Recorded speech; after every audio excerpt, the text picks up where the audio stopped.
Assalamualaikum and good morning. Now we're back to the global issue. Indonesia is the largest country in Southeast Asia, face one of the biggest microeconomic issue, which is inflation. Inflation is one of the price in economic in goods and service, rising due to several factors. There are so many negative impacts of inflation, such as reduced consumer purchasing power, increase in cost living, and deficit in balance payment. During these past 3 years, Indonesia has experienced inflation. Back in 2023, inflation remained relatively high due to the increasing food and energy price following the global conflict. In 2024, the government implemented measures to stabilize food supply and control price.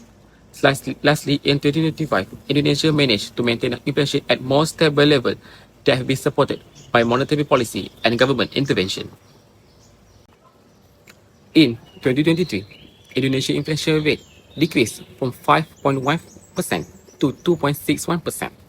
Back in 2022, inflation was mainly driven by rising subsidy, fuel price, and global energy costs due to the global conflict, Russian and Ukraine war. In 2023, the inflation was largely caused by domestic factors that contributed was higher food price resulting from El Nino, which reduced the agriculture production.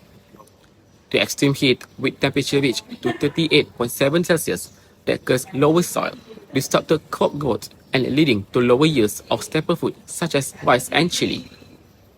As the domestic rice production declined, Indonesia increased the rice imported goods to stabilize the supply. However, the imported rice was more expensive because of higher global price, logistic costs, and fluctuation in Indonesian currency, which increased the import costs. Consequently, rice price remained high, rising the cost of living that value-added tax (VAT) rate stayed at 11%. Higher food price reduced consumer purchasing power, particularly for lower-income households, while farmers benefit from higher selling price. I will give back to our next reporter, Ayana Safia. Thank you, Ahmad Adam Fatih. So with me, Muhammad Naufal, can you share with us ways to overcome inflation during 2023?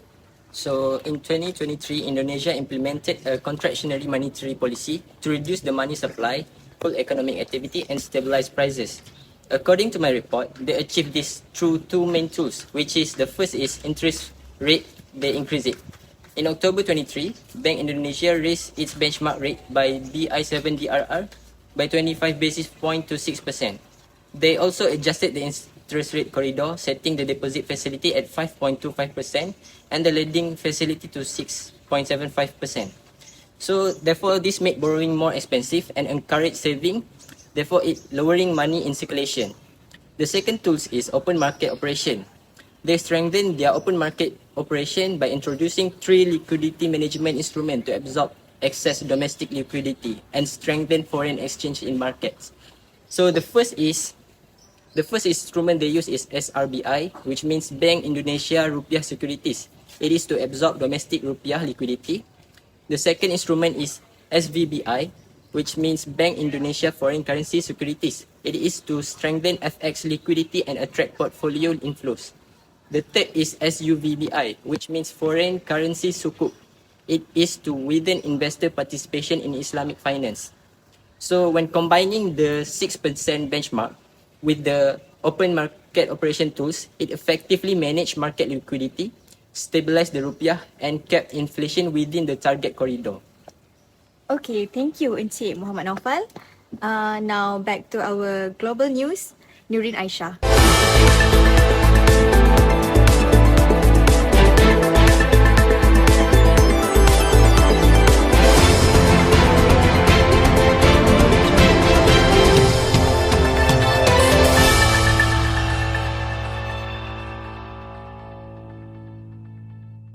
Good day. Indonesia's inflation rate fell significantly in 2024, declining from 2.61% to 1.57%. The main reason was the recovery in agricultural production after the El Nino conditions in 2023. Better weather led to stronger harvests, increasing the supply of essential food items such as rice and chilies, which helped stabilize food prices. Stable energy and fuel prices, along with moderate consumer demand, also keep inflation under control.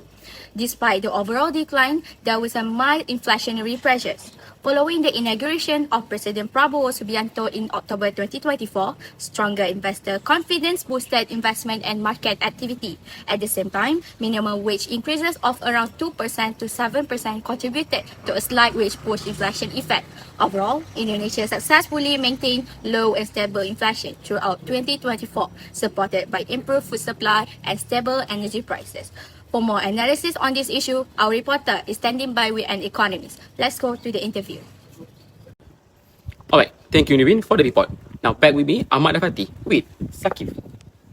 Now Sakif, I want to ask you how to overcome the inflation rate in Indonesia. So during their meeting in April 2024, the Bank Indonesia Board of Governors raised the benchmark BI rate by 25 basis points to 6.25%.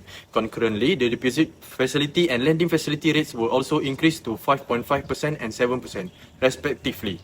This hike was a preemptive measure to stabilize the rupiah against rising global risks and to keep inflation within its target corridor of 2.5% plus minus 1% for 2024 and 2025.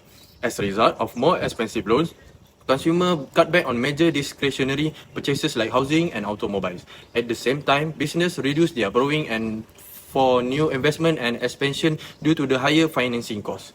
This dropped both consumer and business spending naturally slowed down overall economic activity, leading to a direct decrease in aggregate demand. Lower demand for goods and services successfully reduced inflationary pressure, keeping inflation within the target range. Ultimately, this contractionary monetary policy proved to be an effective tool to reduce money circulation, stabilize prices, and maintain Indonesia's economic stability in 2020. Alright, thank you Sakif. Now back to our next reporter, Adana Safia. Now let's move on to Indonesia's inflation update in 2025. In 2025, Indonesia's inflation increased moderately from 1.57% in 2024 to around 2.3% to 2.9%. However, it remained within Bank's Indonesian target range of 1.5% to 3.5%, showing that inflation was still under control. What caused this increase? Firstly, the end of electricity tariff discount raised household and utility costs. At the same time, higher consumer spending, especially during Eid, increased demand for food, transportation, and other goods. Another factor was the depreciation of Indonesian rupiah, which made important goods and raw material more expensive, increasing business costs. Despite this challenge, Bank Indonesia's monetary policies and government cooperation kept inflation stable. Core inflation was 2.38%, volatile food inflation reached 6.21%, while administrated price inflation remained low at 1.93%. In conclusion, although inflation increased due to stronger demand, higher utility costs, and exchange rate pressure, Indonesians successfully maintained price stability through effective policy. That concludes my report. Now let's hear a different perspective from Ahmad Adam Fatih. Now we're back to the Nopal and Sakif to ways to overcome the inflation rate in Indonesia. Hey guys. As for 2025, Indonesia successfully maintained headline inflation at 2.92%, keeping it within the target corridor. According to my report, can you lower down please? According to my report, this was achieved through a direct control policy. Rather than relying solely on central bank mechanism, the government used price pegging to fix the cost of administered goods, protecting consumers from price spikes.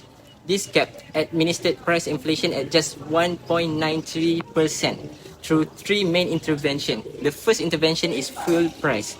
They manage subsidies and fiscal policies to absorb global oil shocks and prevent volatility in transport and household costs.